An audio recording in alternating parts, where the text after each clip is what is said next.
안녕하세요. 손하나의 서재에 오신 걸 환영합니다. 세상에는 부자가 되고 싶어 하는 사람은 많지만 실제로 부자가 되는 사람은 정말 적습니다.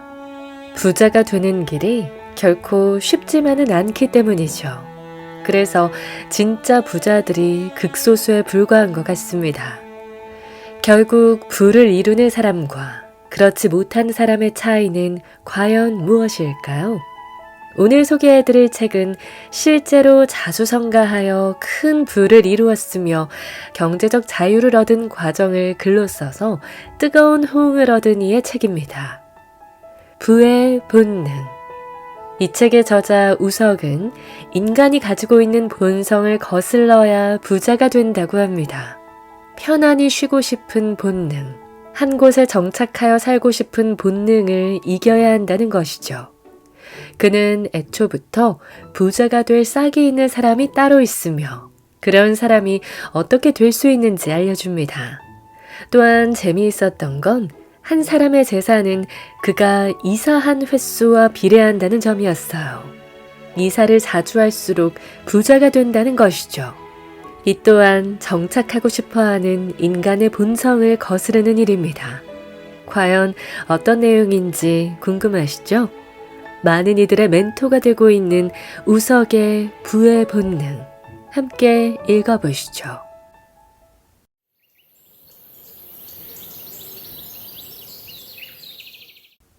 부자가 될 사주팔자는 따로 있는가?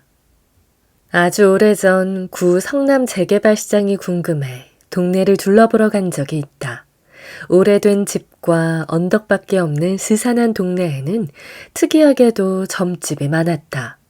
어떤 골목은 한 집 건너 한 집이 점집이었다. 왜 그 지역에 점집이 그렇게 많았을까? 아마도 그 지역 주민들의 삶이 그만큼 힘들고 막막했기에 지푸라기라도 잡는 심정으로 점과 사주에 의지했던 게 아닐까 싶다. 삶이 고달프고 힘들수록 사람은 점이나 사주에 의지하기 쉽기 때문이다. 피할 수 없는 운명이란 게 정말 있을까? 나도 젊은 시절 한때 사주팔자에 호기심을 가진 적이 있다. 그러던 중 한국에서 제일 점을 잘 본다는 도사를 알게 되었는데 독의 박재환이었다. 그는 많은 정치인과 유명인들의 사주를 다 봐준 것으로 널리 알려졌고 심지어 자신이 타기하는 날도 맞추었을 만큼 사주 명리학의 전설이었다. 내가 그를 알게 된 것은 이미 그가 타기한 지 1년이 지난 시점이었다. 그래서 나는 비원 앞에서 영문관을 하고 있던 그의 수제자 노충엽을 찾아갔다. 그런데 그는 내 사주를 봐주는 대신에 사주 공부를 하라며 책을 추천해 주었다. 나는 그 길로 서점으로 가서 박재환 옹이 지은 사주책을 사서 읽었다. 책에서 그는 동일한 사주라도 환혼 동각에 따라 운명이 달라진다고 했다. 환은 짐승의 영혼이냐 사람의 영혼이냐, 남자냐 여자냐에 따라서 운명이 달라진다는 말이다. 호는 어떤 조상과 어느 가정에 태어났느냐에 따라서 운명이 달라진다는 말이다. 동은 어떤 시기에 어떤 나라에서 태어났느냐에 따라서 운명이 달라진다는 말이고, 각은 본인의 깨달음에 따라서 운명이 달라진다는 것이다. 하루에도 사주가 똑같은 아기가 17명 이상 태어난다. 그들은 모두 똑같은 삶을 살지 않는다. 쌍둥이조차도 다른 삶을 사는 이유가 거기 있었던 것이다. 그는 또한 돈을 받고 점을 봐줄 때는 특히나 부정적이고 나쁜 점은 절대로 단정적으로 말하면 안 된다고 경고한다. 한국 최고의 역수락 대가도 타인의 운명에 대해서 부정적으로 단정하여 말하지 말라고 경고했다는 점이 내겐 매우 인상 깊었다. 내가 대학생이던 때 겪은 경험 때문이었을 것이다. 어느 날 친구 A가 근심 가득한 얼굴로 나에게 걱정을 털어놓았다. A가 여자친구 B랑 같이 점을 보았는데 점쟁이가 B의 오빠가 밤길에 칼을 맞을 것이라는 충격적인 예언을 해서 비가 울고불고 난리가 났다는 것이다. 난 점쟁이의 경고를 무시하라고 했다. 그런데 A는 점쟁이가 예전에 A의 어머니가 아플 것을 마치는 신기를 발휘해서 걱정이라고 말했다. 그래서 나와 A는 이대 후문에 있는 다른 점집을 찾아갔다. 그리고 B의 사주를 말해주고 운명에 대해서 물었다. 그 점쟁이는 B와 그녀의 오빠에게 아무런 문제가 없을 것이라고 말했다. 그래서 그 점쟁이에게 자초지종을 설명한 뒤 나중에 B를 데리고 다시 올 테니 지금과 똑같은 말로 B를 진정시켜달라고 부탁했다. 나중에 A는 B를 데리고 그 점집을 처음 간 것처럼 찾아가서 그녀를 진정시키는데 성공했다. 벌써 30년도 더 지난 일이다. A는 B와 결혼해서 잘 살고 B의 오빠도 무탈하게 잘 살고 있다. 박재환 옹은 본인의 깨달음에 따라서 타고난 운명도 바꿀 수 있으며 피할 수 없는 단정적인 운명은 없다고 말했다. 미래란 정해져 있지 않고 가변적이다. 물리학적으로 해석한 미래란 무엇인가? 과거에는 똑똑한 사람도 미래는 정해져 있다고 믿기 쉬웠다. 프랑스의 수학자 라플라스도 미래를 알 수 있다고 생각했다. 그는 세상 모든 원자의 위치와 운동량을 정확히 알 수만 있다면 뉴턴의 물리학에 따라서 우주가 앞으로 어떻게 전개될지 알 수 있다고 보았다. 그는 세상 모든 원자의 위치와 속도를 다 파악하고 있는 존재를 라플라스의 악마라고 이름 붙였다. 라플라스는 당구장에서 당구공이 움직이듯 계산만 잘하면 앞으로 어떤 일이 벌어질지 다 알 수 있다고 생각했다. 라플라스의 주장은 미래는 과거와 현재의 연장선상에 놓여 있고 미래는 이미 결정되어 있다는 것이다. 현재에도 이런 낡은 세계관을 추종하는 이들이 많다. 그러니 사주나 점을 보러 가는 것이다. 과학이 발달하면서 미래는 정해져 있지 않다는 것이 증명되고 있다. 하이젠베르그의 불확정성의 원리가 그 증거다. 하이젠베르그는 불확정성의 원리로 노벨 물리학상을 받았다. 불확정성의 원리를 직관적으로 이해하기는 쉽지 않다. 내가 이해한 바를 단순하게 설명하면 이렇다. 양자의 위치와 속도를 동시에 파악할 수 없다. 위치를 알면 속도가 불분명해지고 속도를 알면 위치가 불분명해지는데 이렇게 되는 까닭은 관측 장비가 부실해서가 아니고 양자의 속성이 원래 그러하기 때문이다. 우리는 양자의 위치와 속도를 동시에 정확히 파악할 수 없고 단지 확률적으로만 추측할 수 있다. 이 말이 쉽게 이해되지 않을 수 있다. 노벨상을 받은 수학자 파인만도 양자 역학을 제대로 이해한 사람은 아무도 없다고 말할 정도다. 아인슈타인조차도 신은 주사위 놀이를 하지 않는다 라면서 죽을 때까지 불확정성의 원리는 말도 안 되는 엉터리라고 주장했다. 그러나 지금은 우리 모두가 하이젠베르그의 불확정성의 원리를 인정하고 받아들인다. 물리학의 세계에서 일어나는 불확정성의 원리는 철학에도 지대한 영향을 주었다. 세상의 미래는 이미 결정되어 있지 않다는 것이다. 이런 생각은 사회 사상에도 영향을 주었다. 하이젠베르그의 불확정성의 원리에서 큰 영향을 받은 칼 포퍼는 그의 명저 열린 사회와 그 적들에서 마르크스를 비판했다. 마르크스는 인류의 역사에는 발전 법칙이 있고 그 역사 발전 법칙에 따라서 원시 공산 사회에서 고대 노예 사회로, 다시 중세 봉건 사회로, 다시 근대 자본주의 사회로, 그리고 마침내 공산주의 사회로의 이동이 필연적으로 펼쳐질 거라고 예언했다. 공산주의 사회가 펼쳐질 것은 확고하게 예정된 미래라고 주장한 것이다. 칼 포퍼는 이런 마르크스의 주장을 헛소리로 치부했다. 사실 마르크스의 과학적 이론과 달리 소련은 자본주의도 거치지 않고 바로 공산국가로 넘어갔다. 칼 포퍼의 사상에 큰 영향을 받은 제자가 한 명 있었다. 바로 조지 소로스다. 조지 소로스가 만든 펀드 이름이 무엇인가? 퀀텀 펀드다. 조지 소로스 역시 양자역학에 큰 영향을 받았다. 소로스가 주장하는 재귀성 이론을 보자. 주가는 투자자와 별개로 자기 갈 길을 가는 게 아니고 투자자와 상호작용하면서 움직인다는 이론인데, 이것은 관측자와 관찰 대상자가 완전 독립적으로 움직이는 게 아니고 상호 영향을 준다는 양자역학의 이론과 똑같다. 우리의 미래는 확정되어 있지 않다. 불만스럽고 걱정스러운가? 그렇지만 미래가 확정되어 있지 않다는 것이야말로 희소식이다. 미래가 확정되어 있지 않기에 인생은 살맛이 나는 것이다. 살아갈 인생이 라플라스식으로 과거의 감옥에 갇혀 있다면 얼마나 따분하고 답답하고 재미없을까. 미래는 결정되어 있지 않다. 예측하기 힘들다. 투자는 미래에 베팅하는 것이다. 그래서 어떤 투자도 리스크 없이 수익을 낼 수 없다. 미래를 알 수 있는 사람은 없으니까 말이다. 그리스 철학자 헤라클레이토스는 이렇게 말했다. 우리는 똑같은 강물에 2번 들어갈 수 없다. 이 말이 무슨 뜻인가? 현재와 미래는 과거의 단순한 반복이 절대 아니란 말이다. 오늘은 언제나 어제와 다르고 모든 것은 시시각각 변한다. 만물은 유전한다.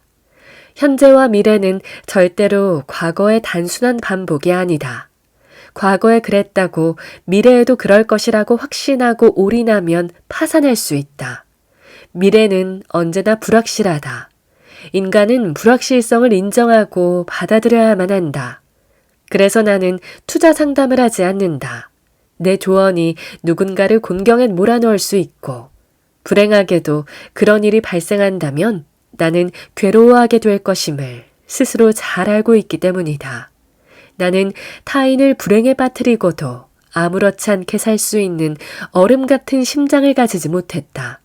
그래서 나는 상담 메일에 답변하지 않는다. 상담 메일을 보낸 사람이 필사적일수록 내 두려움도 비례해서 커진다. 젊은 시절에 나는 자신만만하게 미래를 예측하고 조언했다. 그러나 많은 실수와 경험을 하며 나이 든 지금은 타인에게 투자 조언을 하지 않으려 한다. 그리고 투자의 본질을 꿰뚫어 본 사람이라면 나에게 상담 메일이나 쪽지를 보내지도 않을 것이다.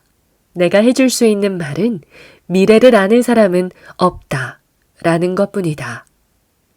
유전적으로 타고나는 부자의 자질과 성격. 어떤 사람이 부자가 되기 쉬울까? 부잣집에서 태어난 사람? 머리가 좋은 사람? 운이 좋은 사람?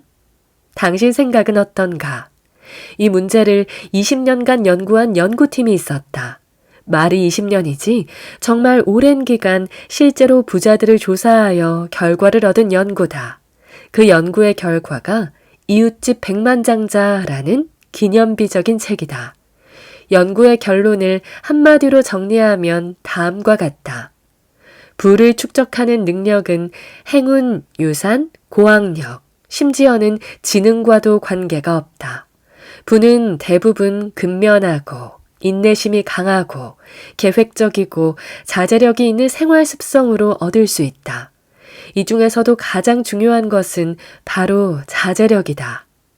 행운이 부자로 만들어준다고? 천만의 말씀. 부자 아닌 사람들이 그렇게 믿고 싶을 뿐이다.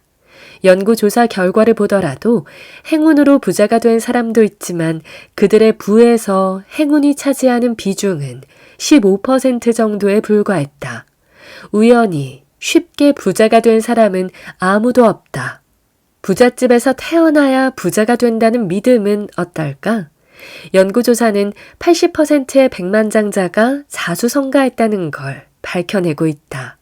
대다수의 부자들이 자신의 손으로 부를 일구어낸 것이다. 부잣집에 태어나지 않아서 부자가 되지 못한다는 핑계를 대고 싶다면 통계를 가져오라. 학벌이 좋고 머리가 좋아야 부자가 된다는 얘기도 근거가 부족하다. 연구 결과에 따르면 부자들이 학력이 높았다는 것은 사실이다. 80%가 대졸 이상이었다. 20%만이 고졸이었다. 그런데 부자들은 명문 대학을 졸업할 실력은 안 되었다. 학점도 탁월하지 못했다. 결국 부자들은 지적으로 탁월하기보다는 대학을 졸업할 정도의 평범한 지능을 가진 사람들이었다는 말이 된다. 학력은 높았지만 학벌이 좋은 건 아니다. 좋은 대학을 나오지 못해서 부자가 되지 못한다는 핑계는 안 통한다. 당신은 부자가 될 만한 자질을 갖추었는가? 자제력을 다르게 말하면 성실성이라고 할 수 있다. 요즘 과학자들의 연구 결과에 따르면 성실한 사람이 직업적으로 더 성공하고 돈을 더 많이 벌게 된다고 한다. 또 성실한 사람이 도박이나 알코올 중독에 덜 빠지고 장수하고 목표를 잘 달성한다고 한다. 성실한 사람이 부자가 되기 쉽다는 것은 증명된 사실이다. 난 금연이나 다이어트에 성공한 사람은 부자 되기 쉬운 사람이라고 판단한다. 성실성은 성격의 일부이며 다른 성격과 마찬가지로 약 50%는 유전된다. 절반 정도는 타고난 기질의 영향을 받고 나머지 절반은 환경적 영향 때문에 달라질 수 있다는 얘기다. 후천적인 각성과 노력으로 성실성을 높일 수도 있다는 건 희소식이다. 성실성이 선천적으로 타고나는 것이라는 사실은 여러 연구를 통해 증명되었다. 과학자들의 일란성 쌍둥이 연구조사 결과도 성실성이 유전된다는 점을 밝히고 있으며 뇌의 특정 부분이 성실성과 관련이 있다는 사실 또한 뇌 과학자들이 밝혀냈다. 실제로 지인 중에 평소에 성실했던 사람이 교통사고로 전두엽을 다친 뒤 성격이 변한 사례가 있다. 그는 전과는 전혀 다른 사람이 되었는데 과거의 성실성은 오간데 없고 충동적이고 즉흥적이고 절제력 없는 사람으로 돌변했다. 회사 차를 개인적인 용도로 몰고 가서 아무데나 세워두곤 했다. 결국엔 직장에서 해고되었다. 자신도 그렇게 하면 안 된다는 걸 알고 있는데 자제가 안 된다고 했다. 전두엽이 인간의 미래에 미치는 영향.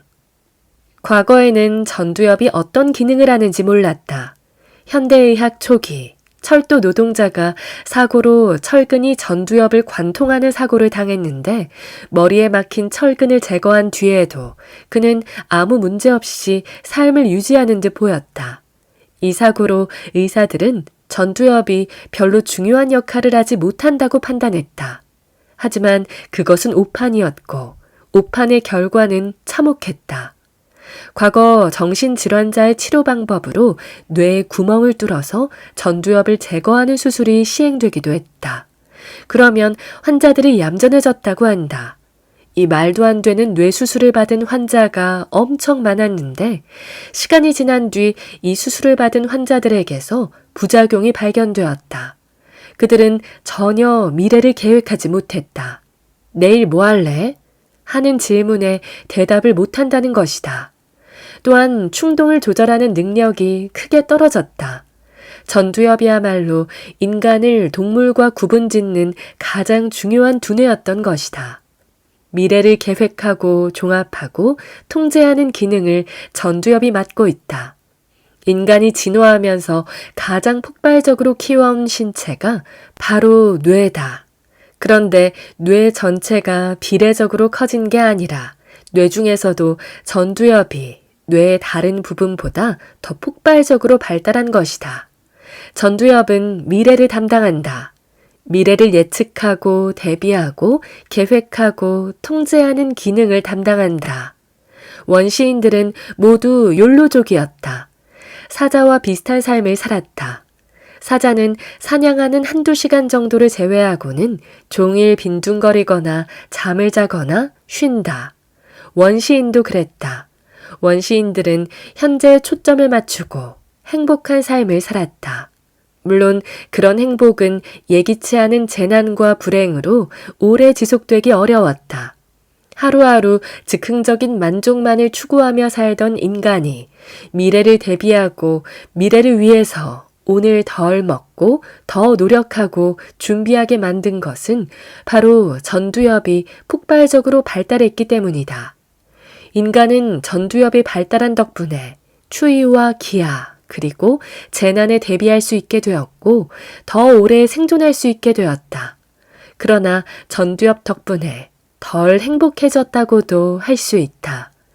전두엽이 발달했다는 말은 현재에 만족하지 않고 미래를 걱정하고 대비해야 한다는 말이기 때문이다. 구한말 한국을 방문한 이사벨라 버드 비숍은 한국과 그 이웃 나라들에서 한국인들이 무척 게으르다고 언급했다. 하지만 그는 당시 사회제도의 특수성을 간과했던 것 같다. 그가 지금 한국을 방문해서 한국인이 얼마나 부지런한지를 알면 까무러칠 것이다. 적절한 인센티브가 주어지고 동기부여가 된다면 누구나 더 부지런하고 성실해질 수 있다. 당신이 마음먹기에 따라서 또 적절한 방법을 적용한다면 성실성을 높일 수 있다. 이것은 사실이다. 부자가 되고 싶다면 성실해야 한다.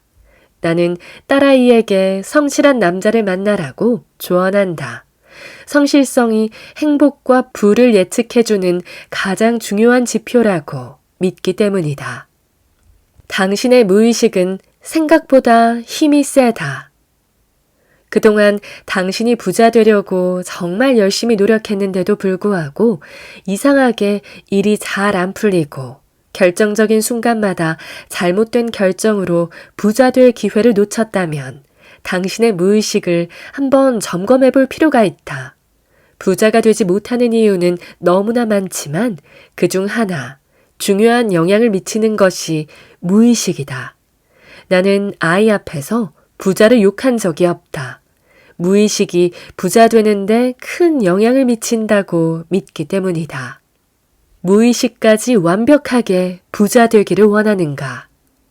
몇 년 전 잭 슈에거의 새로운 시장의 마법사를 읽다 매우 흥미로운 이야기를 접하게 되었다. 최면술로 투자자의 무의식을 변화시켜서 성공적인 거래를 할 수 있게 도와주는 로버트 크라우치의 이야기다. 그가 경험한 특별한 사례 중 2가지만 살펴보자. 30년간 성공적인 거래를 해온 사람이 있었다. 그런데 어느 날 갑자기 매달 6자리 숫자의 돈을 손해보기 시작했다. 5개월 연속 손실을 보고 난 뒤 그는 로버트 크라우치에게 도움을 요청했다. 돈을 잃기 시작한 것은 그가 젊은 부인과 이혼하고 난 뒤부터였는데 그는 자신의 성적 능력이 떨어져서 부인이 떠났다고 자책했다. 그는 무의식적으로 돈을 잃음으로써 자신에게 벌을 주고 있었던 것이다. 크라우츠는 이혼의 원인이 그의 잘못에 있는 게 아니라 돈만 보고 결혼한 아내의 문제였음을 깨우쳐 주었다. 그 뒤 그의 거래는 극적으로 좋아졌다. 3일 만에 본전을 되찾았고 다시 3일 만에 이익을 내기 시작했다. 그 뒤 크라우츠는 그에게 최면을 걸어서 그가 다시 이익을 낼 수 있었던 이유를 물었다. 그는 매매 방법을 바꾼 것은 아니며 대신에 전보다 훨씬 더 큰 자신감을 갖게 되었다고 대답했다. 그리고 과거와 어떤 차이가 있는지 물었을 때 그는 이렇게 대답했다. 나는 돈을 벌어 마땅하다고 생각합니다. 또 다른 사례는 아내를 싫어했지만 이혼할 용기가 없었던 사람의 이야기다. 그는 2년간 지속적인 손실을 보고 있었다. 크라우츠는 최면을 통해서 그가 더 가난해져서 아내가 자신을 버리기를 원했다는 사실을 알아냈다. 그는 무의식적으로 자신의 금융적 손실이 적절한 핑계가 되어서 이혼을 할 수 있게 될 것이라고 생각한 것이다. 그러나 최면에서 깨어나면 그는 절대로 무의식이 털어놓은 비밀을 인정하지 않았다. 그는 이혼을 원한다고 말하지 않고 대신에 거래하는 걸 사랑한다고 말했다. 로버트 크라우츠는 이렇게 주장한다. 돈을 버는 방법을 알고 있다고 해도 무의식 차원에서 승인을 받아야 돈 버는 방법을 작동시킬 수 있다. 부자가 되려면 의식과 무의식이 조화를 이루어야 한다. 무의식이 당신이 부자가 되지 못하게 방해할 수도 있다. 나도 모르는 사이에 무의식이 하는 일. 무의식이란 말을 처음 사용한 사람은 프로이트다. 그는 인간의 행동 중에는 의식으로는 설명이 안 되는 무의식의 영향을 받은 행동이 있다고 주장했다. 마음을 빙산에 비유하면 수면 위에 나타나는 빙산의 일각이 의식이고 수면 아래 감춰진 거대한 부분이 무의식이라는 이야기다. 즉, 인간의 선택, 판단, 결정, 행동은 자신도 인지하지 못하는 사이에 무의식의 영향을 많이 받는다는 것이다. 현대 뇌과학 역시 무의식이 우리의 선택과 행동에 영향을 주고 있다는 강력한 증거를 내놓고 있다. 한 와인 전문점에서 하루는 프랑스 음악을 틀고 다른 하루는 독일 음악을 틀었다. 그런데 놀랍게도 프랑스 음악을 튼 날은 프랑스 와인이 77% 비율로 팔렸고 독일 음악을 튼 날은 독일 와인이 73% 비율로 팔렸다. 와인 구매자에게 음악의 영향을 받아서 와인을 골랐냐고 물으니 7명 중에 1명만 그렇다고 대답했다. 대다수 구매자가 무의식의 영향으로 와인을 고른 것이다. 팝콘을 가지고 한 실험에서도 사람들은 무의식의 영향을 많이 받는 것으로 나타났다. 극장에 들어가는 실험자에게 공짜로 팝콘을 주고 관찰했다. 결과를 보면 팝콘 용기 사이즈가 클수록 팝콘을 많이 먹었다. 그런데 실험자 중에는 팝콘 용기가 크니까 더 많이 먹어야겠다고 결심한 사람은 1명도 없었다. 실험에 따르면 용기 사이즈가 2배로 늘어나면 먹는 양이 30-40% 늘어나는 현상이 관찰되었다. 다이어트 전문가들이 작은 밥그릇을 사용하라고 권하는 것도 일리가 있는 말이다. 우리는 자신도 모르게 용기 사이즈에 따라서 먹는 양을 결정하는 것이다.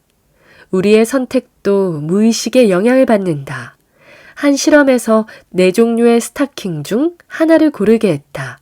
사실은 4종 모두 다 똑같은 스타킹이었다. 그런데 그중 하나에만 향수가 살짝 뿌려져 있었다. 많은 사람들이 향수가 뿌려진 스타킹을 선택했다. 향수가 뿌려진 스타킹을 선택한 사람에게 이유를 묻자 다양한 대답이 나왔다. 광택이 좋아서, 촉감이 좋아서, 무게가 가벼워서 등 대부분 향기가 아닌 이유를 들었다. 애초에 향수가 뿌려져 있다는 사실을 눈치챈 피험자는 250명 중에 단 6명뿐이었다고 한다. 배우자 선택도 무의식의 영향을 받는다. 우리는 지금 배우자와 결혼한 이유를 분명히 알고 있다고 믿는다. 상대가 아름답거나 잘생겨서, 똑똑해서, 상냥해서 또는 성적인 매력이 있어서 등 이유를 분명히 알고 있다고 스스로 굳게 믿는다. 그러나 무의식을 연구하는 심리학자들은 그렇지 않다고 말한다. 미국의 경우 같은 성끼리 결혼하는 경우가 매우 많다. 스미스 성을 가진 남자가 스미스 성을 가진 여자랑 결혼하는 비율이 매우 높다. 하지만 결혼 대상의 조건으로 같은 성을 꼽는 사람은 없다. 그럼에도 불구하고 같은 성끼리 결혼하는 사례가 유독 많은 이유가 무엇일까? 심리학자들은 인간은 기본적으로 자기를 훌륭한 사람으로 간주하는 경향이 있기에 자신과 비슷한 특질을 가진 이성에게 끌린다고 한다. 결국 당신의 배우자가 당신이 알고 있는 이유가 아닌 다른 이유 때문에 당신과의 결혼을 결정했을 가능성이 크다는 것이다. 부자를 미워하면서 부자가 되려고 애쓰는 사람들. 다시 원래 주제로 돌아가자. 무의식이 당신이 부자가 되지 못하게 방해할 수도 있다. 예를 들어보자. 돈을 부정한 방법으로 번 경우에는 돈을 흥청망청 써버리게 될 수 있다. 반대로 기부를 많이 하는 사람들은 스스로 돈을 벌어 마땅하다고 생각하기에 돈을 더 잘 벌도록 무의식이 작동할 수도 있다. 가난이 대물림되기 쉬운 이유는 무엇인가? 어린 시절 가난한 부모로부터 부자와 돈에 대한 부정적인 인식을 세뇌당했을 수도 있다. 우리는 어린 시절 부자와 돈에 대한 가치와 평가를 부모로부터 받아들이고 배운다.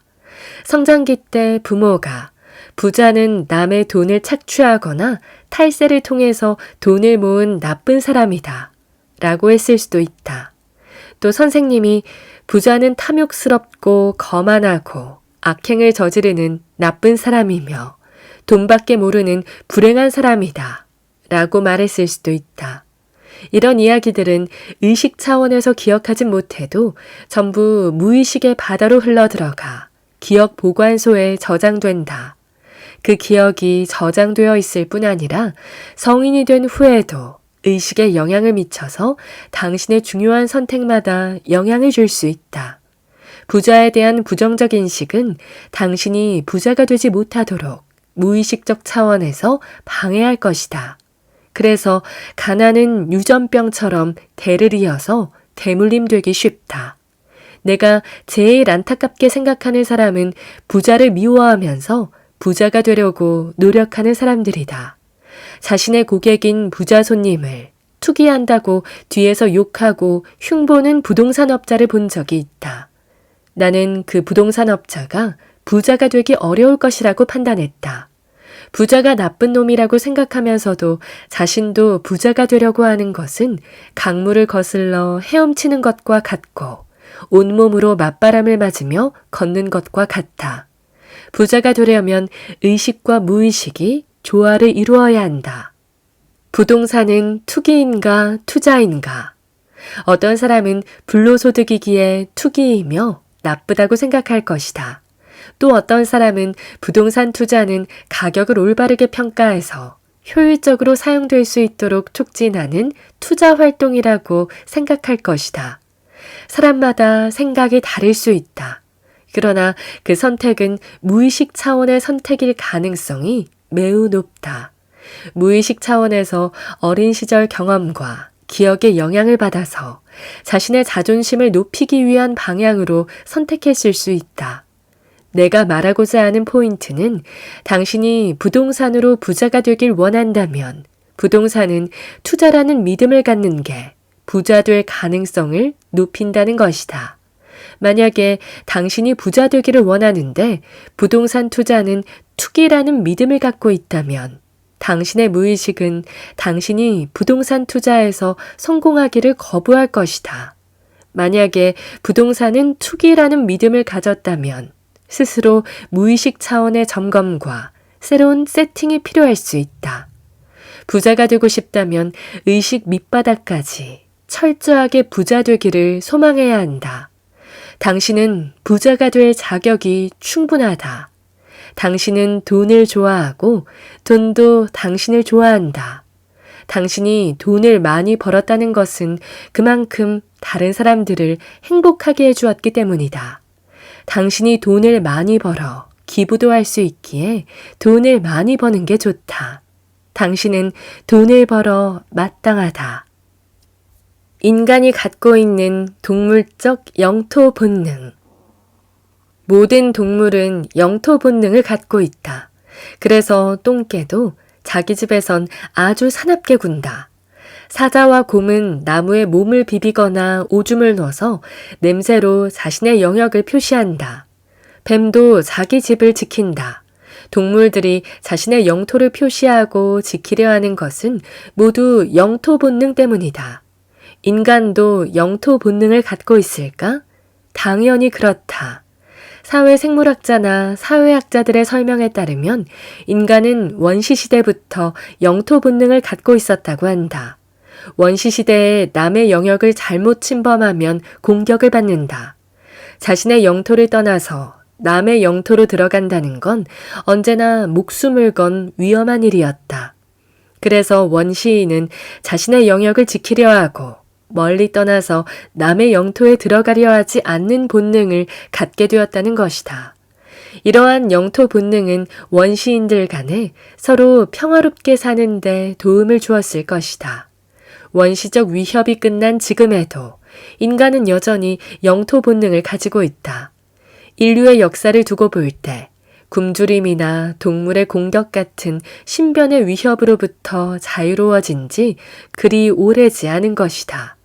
문제는 이러한 영토 본능이 재테크를 망친다는 것이다. 젊을 때는 들깨처럼 돌아다녀라. 철학자 칸트는 평생 자기 마을을 한 번도 떠나본 적이 없다고 한다.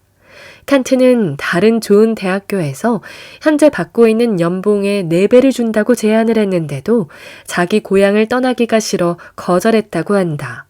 그런데 우리 주변을 보면 철학의 철자도 모르면서 이사는 절대 안 가는 칸트형 붙박이족을 종종 목격할 수 있다. 칸트뿐만 아니라 사람은 누구나 영토 본능을 가지고 있기 때문에 자기 마을을 떠나서 잘 모르는 새로운 동네로 이사가는 것을 두려워한다. 대개 이사를 가더라도 가까운 곳이나 예전에 인연이 있던 동네로 가는 걸 좋아하며 아주 멀리 가거나 전혀 낯선 곳으론 이사 가는 걸 꺼린다. 그래서 대부분의 사람들은 신혼 시절에 우연히 살았던 곳을 중심으로 주변을 뱅뱅 돌다가 인생을 마감하는 경우가 많다. 이런 사실이 안타까웠던 나는 신혼부부들에게 늘 처음 사는 동네가 매우 중요하다고 말하며 신혼집 선택에 신중하라고 신신당부한다. 강남에 살고 있는 부자들은 영토 본능 때문에 먼 일산보다는 가까운 분당으로 이사갈 걸로 예측했다. 그래서 분당을 추천했다. 내가 아는 한 은행 지점장의 말도 나의 주장을 뒷받침해 주었다. 은행에서 대출 캠페인을 하면 일산 지점이 1등을 한다고 했다. 반대로 예금 캠페인을 하면 분당이 상위권으로 일산을 이긴다고 했다. 이것은 영토 본능 때문에 강북 사람은 가까운 일산으로 이사가고 강남 사람은 가까운 분당으로 이사갔기 때문에 나타나는 현상이다. 영토 본능 때문에 노후 생활이 달라진 두 친구의 사례를 보자. 김고정 노인과 황희동 노인은 고교 동창이다. 김 노인은 결혼할 때부터 자기 집을 가지고 시작했다. 황 노인은 사글세에서 시작했다. 김 노인은 처음 마련한 자기 집에서 30년 넘게 살았다. 반면에 황 노인은 사글세에서 출발해서 20번 이사를 했다. 70이 넘은 두 노인의 재산 보유액은 완전히 역전되었다. 김고정 노인은 달랑 집 한 채와 약간의 현금이 재산의 전부다. 반면에 사글세로 시작해서 아파트를 분양받았다 팔고 더 좋은 곳으로 이사가고 해서 20번을 넘게 옮겨 다닌 황희동 노인은 현재 집이 3채에 작은 건물까지 가지고 있다. 왜 이렇게 달라졌을까? 여러 가지 이유가 있겠지만 그중 한 요인은 영토 본능을 극복한 이사 횟수에 달려 있다고 볼 수 있다. 젊을 때는 영토 본능을 극복하기 위해서 발바닥이 아플 정도로 돌아다니는 게 좋다. 나이 들면 그렇게 하고 싶어도 할 수가 없다. 이사도 종아리에 힘이 있을 때 다녀야 한다. 종아리에 힘이 있는 시절에 치열하게 살아야 노후가 편안해진다. 특히 수입이 일정한 셀러리맨의 재산 규모는 이사 횟수와 비례하는 경우가 많다. 이사를 여러 번 한 사람일수록 재산이 많다. 그것은 이사 횟수에 비례해서 부동산을 보는 눈이 키워지기 때문일 것이다. 부지런히 돌아다녀서 영토 본능을 극복해야만 부동산에 대한 객관적 지식을 얻고 정확한 판단을 할 수가 있다. 부동산도 살아있는 생물처럼 움직인다. 부동산의 변화를 읽고 정확히 판단하려면 여러 곳을 직접 경험해 봐야 한다. 집을 사는 것과 집에 사는 것은 다르다. 대부분의 사람들은 직장과 출퇴근 거리를 생각해서 집을 장만한다. 그래서 항공사 직원들은 대부분 인천공항 가까운 방면에 집을 장만하는 바람에 엄청 손해를 보고 있으면서도 숙명으로 받아들인다. 또 반대로 영동 세브란스 병원에 다니는 의사와 간호사는 병원 근처에 집을 장만한 덕에 신촌 세브란스 병원 의사와 간호사보다 집값이 더 많이 올라서 돈복 있다고 좋아했다. 포스코 직원들도 본사가 대치동에 자리한 덕분에 아파트 가격 상승으로 많은 이득을 봤다고 한다. 신문사 기자들은 신문사가 서소문 주변에 몰려있다 보니 강북에 사는 기자들이 많아서 강남 부동산 가격이 오를 때 씁쓸하게 강 건너 돈 구경을 할 수밖에 없었다. 더 극단적인 경우도 많다. 바로 지방에 사는 분들이다. 이들은 부동산 가격이 폭등한다고 하면 남의 나라 이야기로 들린다. 지방 도시의 집값은 상대적으로 소외되어 있다. 왜일까? 집값에 가장 큰 영향을 미치는 건 인구 이동이다. 즉, 새로운 인구 유입이다. 지방 도시의 인구는 정체되어 있는데 아파트는 해마다 늘어나니 수요 공급에 따라서 값이 오르기 힘들다. 반면에 수도권은 해마다 직장, 교육 문제로 인구가 유입되고 있다. 그래서 가격이 올라가는 것이다. 주택 보급률이 높아질수록 지방과 서울의 가격 차이는 더 벌어질 수 있다. 일본의 경우를 보면 주택 보급률이 높아지면서 동경 주변부부터 급락하기 시작했다. 오를 땐 별로 안 오르다가 내릴 땐 앞장서서 내리는 곳이 바로 변두리의 부동산이다. 따라서 투자는 핵심 지역인 서울에 가까울수록 좋고 사는 건 전세로 직장 근처에 사는 게 좋다. 주거와 투자를 분리하라. 이 얼마나 간단한 처방인가. 그러나 이 처방을 실천하는 사람을 나는 별로 보지 못했다. 멀리 찾을 것도 없이 우리 부모님도 그랬다. 왜 그럴까를 곰곰이 생각해 보았다. 내가 내린 결론은 사람들이 영토 본능과 쾌락 본능 때문에 주거와 투자를 분리하길 싫어한다는 것이었다. 이사를 많이 할수록 재산이 쌓인다. 사람들은 평균적으로 5년에 한 번 정도 이사를 한다. 10년 넘도록 이사 한 번 하지 않았다면 자신이 영토 본능에 사로잡히지 않았는지 체크해 볼 필요가 있다. 대개 이사 횟수와 재산은 비례한다. 여러 곳에 직접 살아봐야 지역별 장단점을 정확하게 파악할 수 있고 부동산을 보는 안목이 생기고 안목이 돈으로 변한다. 자전거를 배우기 위해 여러 번 시도한 사람이 시도하지 않은 사람보다 결국엔 잘 타게 되는 것과 같은 이치다. 그래서 젊은 시절에는 들깨처럼 돌아다니며 여러 곳에 살아보고 체험하라고 하는 것이다. 내가 아는 부자 정이사 씨는 결혼 14년 동안에 이사를 13번 했다. 그는 월세에서 출발해서 지금은 강남에 정착했다. 말할 것도 없이 비슷한 시기에 입사한 직장 동료들에 비하면 엄청난 성과를 거두었다. 정 씨는 이렇게 말한다. 남들은 나보고 운이 좋았다고 말하지만 내가 그동안 이사를 얼마나 많이 다니며 고생했는지는 몰라요. 아내는 이삿짐 센터를 차려도 될 정도예요. 이제 우리 부부도 나이가 들어가니 예전과 달리 이사하기가 힘들게 느껴지네요. 이사도 젊을 때나 할 수 있는 건가 봐요. 젊은이들이여, 부자가 되고 싶다면 종아리에 힘이 쓸 때 이사하는 걸 마다하지 말아야 한다. 부자 될 사람은 어릴 때부터 싹이 보인다. 심리학자들이 5세 어린이를 대상으로 만족 지연 실험을 했다. 어린이를 실험 전에 5시간 동안 아무것도 먹이지 않은 다음에 식탁으로 데리고 와서 아이들 앞에 빵 하나씩을 놓았다. 그리고 선택권을 주었다. 지금 빵을 먹어도 좋다. 그러나 안 먹고 1시간만 더 기다리면 빵을 하나 더 주겠다. 라고 했다. 그리고 바깥에서 몰래 아이들의 반응을 살폈다. 어떤 아이들은 쾌락 본능에 따라서 날름 빵을 먹었다. 하지만 어떤 아이들은 참고 기다렸다. 참고 기다리는 아이는 일부러 눈앞의 빵을 쳐다보지 않으려 딴 곳을 보기도 하고 유혹을 참느라 자기 머리를 쥐어뜯기도 했다. 실험에 임한 아이들은 그 뒤로 성장했고 학교를 졸업하고 성인이 되었다. 그런데 쾌락 본능에 따라서 빵을 바로 먹어치운 아이와 참고 기다린 아이는 놀랄 만큼 성취도가 달랐다.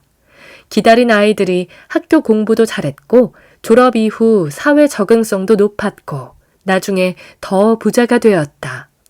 요즘 20, 30대 가운데 신용불량자가 많은 이유는 뭘까? 어린 시절에 고통을 견디는 인내력 훈련을 받지 않았기 때문은 아닐까? 요즘 젊은 엄마들은 자기 자식 기죽일까봐 말이 떨어지면 바로 다 갖다 바친다. 거의 모든 집에서 아이들이 왕이다. 그러다 보니 아이들이 도무지 기다릴 줄 모른다. 얼마 전 여행 중에 만난 아이도 그랬다. 식당으로 가는 중에도 배고프다고 불평하고 식당에서 음식을 시키고 기다리는 중에도 빨리 안 나온다고 투정을 부렸다. 심지어는 음식이 나와서 나눠주는 동안까지 배가 고프다고 징징댔다. 내 자식 같았으면 진작 따끔하게 혼을 냈겠지만 남의 자식이라 뭐라고 말도 못하고 속으로 삭히고 말았다. 그 응석을 다 받아주는 엄마를 보니 더 화가 났다. 이렇게 큰 아이들은 성인이 되어서도 쾌락을 억제하고 기다릴 줄 모른다. 허구한 날 즉시 다 갖다 바쳐 키워진 아이들이 어떻게 스스로 절제하고 인내하고 통제할 줄 알겠는가. 기다릴 줄 모르고 즉흥적인 사람으로 크는 게 당연하다. 요즘 아이들은 순간적이고 감각적, 즉각적인 대중문화와 인터넷 문화에 길들여져 있다. 그런 아이들이 신용카드로 사고치는 건 예견된 일이나 다름없다. 젊은이들의 신용불량 문제는 이들을 잘못 키운 기성세대의 책임이 크다고 할 수 있다.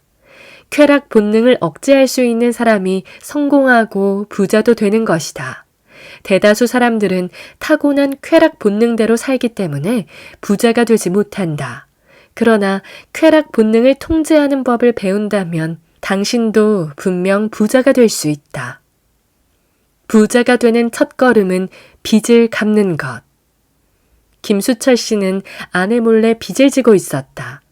잠깐 쓰고 갚으면 된다고 생각했어요. 잘못된 생각이었죠. 빚이 순식간에 눈덩이처럼 불어났어요. 겁이 나서 얼마인지 계산하기도 싫었습니다. 그런데 어느 날 문득 이래서는 안 되겠다는 생각이 들었죠. 죽기 살기로 빚부터 갚아보자는 생각이 들었어요. 그래서 독한 마음으로 빚을 갚기로 작정했죠. 우선 도대체 빚이 얼마인지를 계산해 보았습니다. 저도 깜짝 놀랐어요. 카드 빚이 늘어서 1억 원이나 되어 있었어요. 금융기관별로 빚과 이자율을 종이 한 장에 다 적었습니다. 그리고 하루 날을 잡아 가족회의를 소집했어요. 아내에게 빚의 총액을 알려주고 그동안 속인 것에 대해서 용서를 구했죠. 아내는 자신을 속였다면서 며칠간 울고불고 난리였죠. 그러다가 며칠 뒤에 같이 한번 갚아보자고 하더군요. 우리 부부는 빚 없애기 작전을 짰습니다. 빚을 갚을 때까지는 외식, 영화, 쇼핑 등은 안 하기로 했죠. 그리고 식료품비, 전기료 등의 공과금, 자동차, 가스비 등 필요 지출도 최소한으로 하도록 노력했어요. 또 수입을 늘리기 위해 아내는 점원 아르바이트를 뛰고 저는 주말에 할 수 있는 아르바이트를 구했어요.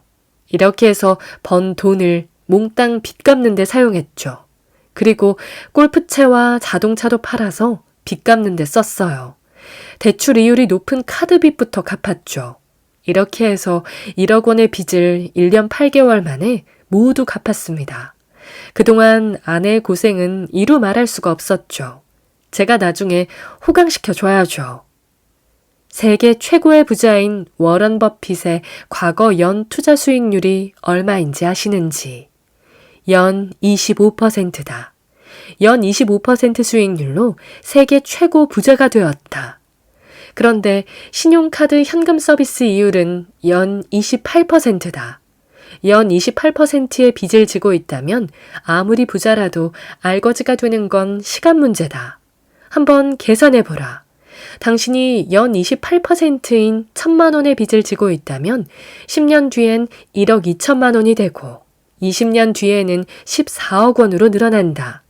빚 있는 사람이 언제나 가난에 허덕이고 부자가 더욱 부자 되는 이유는 바로 복리 효과에 있다.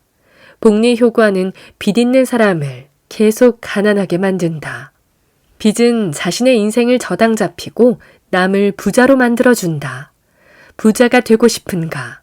그렇다면 먼저 빚부터 갚아라. 그것이 부자 되는 첫걸음이다. 고통스런 현실이 장밋빛 미래를 약속한다. 돈을 벌기 위해서 고생할 각오가 되어 있다면 폼나는 전세살이 대신에 조그만 집이라도 자기 아파트를 사는 것이 좋다. 큰 평수 집은 세를 주고 본인은 작은 평수에서 사는 것도 방법이다. 부자들은 좋은 층은 세 주고 자신은 꼭대기층에 사는 경우가 많다. 돈을 모으기 위해서 고생할 각오가 되어 있다면 전세 대신에 초라해도 내 집 마련을 먼저 해라. 전세로 살면서 큰 평형의 아파트를 고집하는 사람은 재테크 차원에서 보면 어이가 없다. 내가 아는 사람은 대치동에 30평형 아파트를 살 수 있는 돈으로 48평형 전세를 살았다. 지금은 땅을 치고 후회하고 있다. 이런 사람이 한둘이 아니다. 내가 아는 신혼부부는 전세 살면서도 중형차를 끌고 다닌다. 차라리 빚을 좀 더 얻어서 조그만 아파트라도 장만하는 게 좋을 텐데. 자동차는 팔고 대중교통을 이용하면 대출 이자는 낼 수 있을 텐데 말이다. 그러나 그들은 쾌락 본능 때문에 절대 안 그런다. 대부분의 사람들이 부자는 되고 싶어 하지만 고생하는 건 싫어한다. 그리고 고생을 싫어하기 때문에 자신이 부자가 되지 못한다는 사실을 깨닫지 못한다. 부자가 되는 걸 방해하는 건 바로 자기 자신이다. 남들처럼 먹고 싶은 것 다 먹고 입고 싶은 것 다 입고 놀 것 다 놀고서는 부자 되기 어렵다는 걸 명심해야 한다. 젊어서 고생은 사서도 한다는 말은 의뢰하는 소리가 아니다. 부자들은 기꺼이 고통스런 현실과 장밋빛 미래를 선택한다. 자동차도 마찬가지다.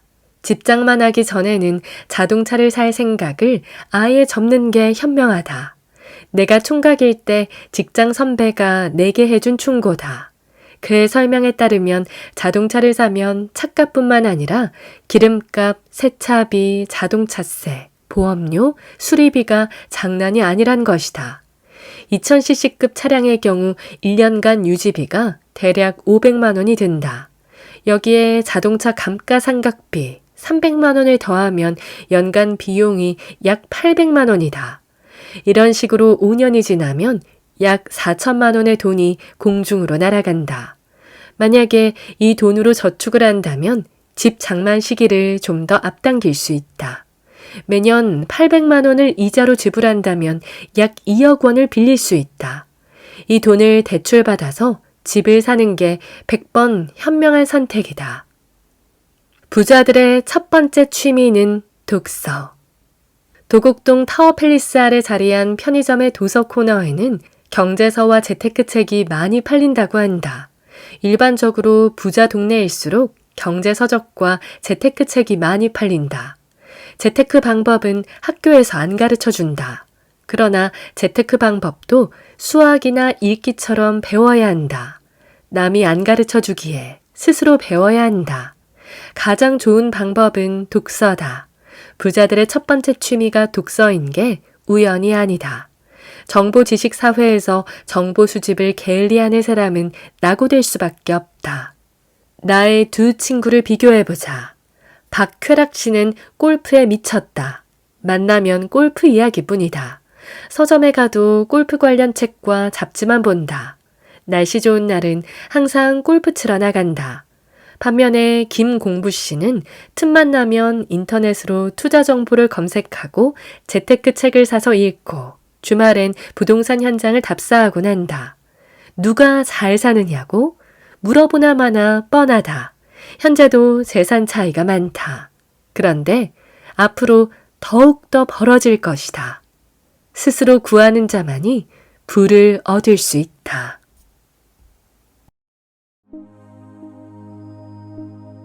오늘 저와 함께한 시간 어떠셨나요? 편안한 시간이 되었길 바라며 또 들러주시길 기다리겠습니다.